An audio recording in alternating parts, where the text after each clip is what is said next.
ஓம் சாய்ராம். எல்லாம் வல்ல சுவாமியின் பொற்பாத கமலங்களுக்கு 1000 கோடி முறை வணக்கங்கள். இந்த வீடியோவை பார்க்கின்ற குழந்தைகளுக்கும் பெரியோர்களுக்கும் சகோதர சகோதரிகளுக்கும் லவ்வின் சாய்ராம். நாம் எப்பொழுதுமே எளிமையாக உடை அணிய வேண்டும், இதயத்திலும் நாம் எளிமையாக இருக்க வேண்டும் என்று சுவாமி சொல்லுகின்றார். ஒரு ஆடம்பரமான உடை அணிவதில்தான் நமக்கு பிறரிடமிருந்து மரியாதை கிடைக்கும் என்ற ஒரு தவறான எண்ணத்தை நாம் எண்ணலாகாது. ஒருவருக்கு உரிய மரியாதை என்பது அவருடைய நல்ல நடத்தையினாலும் அவர் செய்கின்ற செயல்களாலும் தான் அறியப்படுமே தவிர நல்ல உடைகள் ஆடம்பரமான அணிகலன்கள் அணிவதால் அந்த பெருமை நமக்கு கிடைக்காது என்று சுவாமி அவர்கள் சொல்லுகின்றார்கள். இதற்கு உதாரணமாக வாழ்ந்த 2 பெரியவர்களை பற்றி சுவாமி சொல்லுகின்றார். ஒருத்தர் மைக்கேல் ஃபாரடே என்பவரை பற்றி நீங்கள் அறிவீர்கள். இவர்தான் டைனமோவை கண்டுபிடித்தவர். அவர் கண்டுபிடிப்பால்தான் இன்று நமக்கு வீடுகள் முழுதும் விளக்குகள், மின்சார விளக்குகள் எரிகின்றன, தொழிற்சாலைகள் இயங்குகின்றன. உலகத்தினுடைய இயக்கமே இந்த டைனமோவில் தான் அடங்கி இருக்கிறது. அதனை கண்டுபிடித்தவர் மைக்கேல் ஃபாரடே என்பவர். அவர் எப்பொழுதுமே ரொம்ப எளிமையான உடையைத்தான் அணிந்திருப்பார்.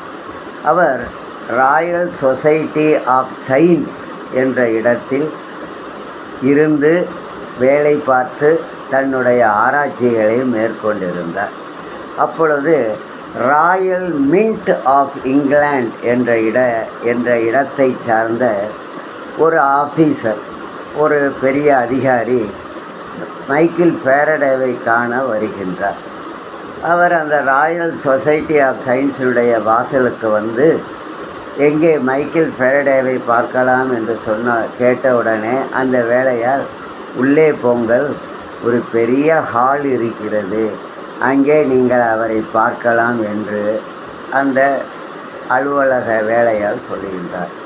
அந்த அறைக்கு அந்த ஆஃபீஸர் செல்கின்றார். அங்கே ஒரு டேபிளின் முன்னால் ஒரு சாதாரண pant, brown colour pant, white shirt அணிந்த ஒருவர் சில குடுவைகளை, கண்ணாடி குடுவைகளை கழுவி கொண்டிருக்கின்றார்.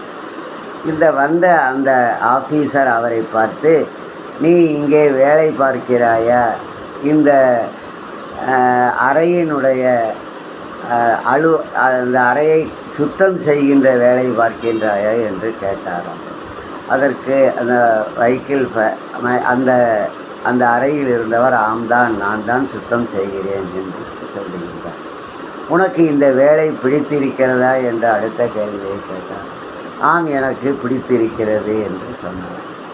உடனே அடுத்ததாக, நீ எத்தனை ஆண்டு காலம் இங்கே வேலை பார்க்கிறாய் அப்படி கேட்ட உடனே, நான் சுமார் 4-5 ஆண்டுகளாக இங்கே வேலை பார்க்கிறேன்.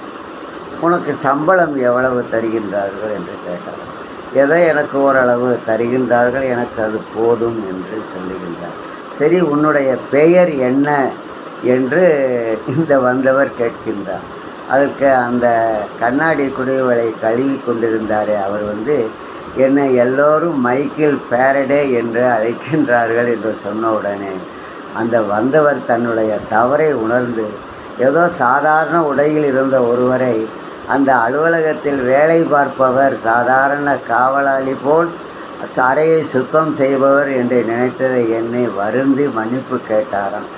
எனவே அந்த மைக்கேல் ஃபாரடே எவ்வளவு எளிமையாக இருந்தார் என்பதை நாம் அறிந்து கொள்ள வேண்டும். இதை போல்தான் மகாத்மா காந்தி அவர்களும் வாழ்ந்து வந்தார், எளிமையான உடை அணிந்திருந்தார். ஒரு முறை அமெரிக்க நாட்டைச் சேர்ந்த ரிச்சர்ட் கிரேக் என்பவர் மகாத்மா காந்தியை காண வருகின்றார். அந்த பிரிட்டிஷ் ஏகாதிபத்தையே தன்னுடைய எளிமையான நடத்தைகளாலும் ஒரு அகிம்சை முறையாலும் அவர்களை எதிர்த்து நின்ற அந்த மகாத்மா காந்தியை காண அந்த ரிச்சர்ட் கிரேக் என்பவர் வருகின்றார். அப்பொழுது சபர்மதி ஆசிரமத்தில் காந்தி இருக்கின்றார்.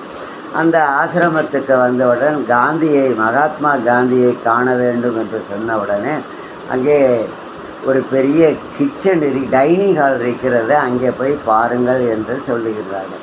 டைனிங் ஹாலுக்கு போனால் அங்கே காந்தி அவர்கள் தரையிலே அமர்ந்து கொண்டு ஒரு சின்ன வேட்டி அணிந்திருக்கின்றார். முழங்கால் வரை தான் அந்த வேட்டி இருக்கிறது, தோளிலே ஒரு துண்டு. எனவே இதை பார்த்த உடனே அவருக்கு மிகுந்த ஆச்சரியம். காந்தி அவர்கள் காய்கறிகளை கழுவி நறுக்கி கொண்டிருக்கின்றார். உடனே அவர் இவ்வளவு பெரிய மனிதர் எளிமையான உடை அணிந்து காய்கறிகளை நறுக்கி கொண்டிருக்கிறாரே என்று அருகில் இருந்தவுடன், வாருங்கள், காலை உணவிற்காக காய்கறிகளை கழுவி நறுக்கி கொண்டிருக்கின்றேன் என சொன்ன உடனே வியப்பின் உச்சிக்கே போன அந்த ரிச்சர்ட் கிரேக் அவர்கள் காந்தியினுடைய அருகிலே அமர்ந்து, நானும் இந்த சேவையில் ஈடுபடுகின்றேன் என்று சொல்லி அவரும் காய்கறிகளை நறுக்கி அந்த உதவி செய்தாராம். எனவே இந்த இரண்டு நிகழ்ச்சிகளையும் பார்க்கும் பொழுது, ஒரு பெரியவர்கள், இந்த நாட்டிற்கெல்லாம் தொண்டு செய்தவர்கள் எவ்வளவு எளிமையாக வாழ்ந்தார்கள் என்பதை நாம் புரிந்து கொள்ள வேண்டும். எனவே குழந்தைகளாகிய நீங்கள் எப்பொழுதும் ஆடம்பரமான ஆடைகளை அணிய நீங்கள் விரும்பக்கூடாது. எளிமையான ஒரு ஆடைகளை அணிந்து உள்ளத்திலும் எளிமையாய் இருந்து உங்களுடைய அறிவை வளர்த்து கொள்ள வேண்டும், தொண்டு உள்ளத்தை வளர்த்து கொள்ள வேண்டும் என்று சுவாமி கூறுகின்றார். எனவே சாமி காட்டிய வழியில் நின்று நாம் நல்ல ஒரு இந்திய குடிமகனாக, பிரஜைகளாக உருவாகுவோம் என்ற ஒரு விண்ணப்பத்தை குழந்தைகளுக்கு நான் இப்போது சொல்லிக் கொள்கின்றேன். ஜெய் சாய்ராம்.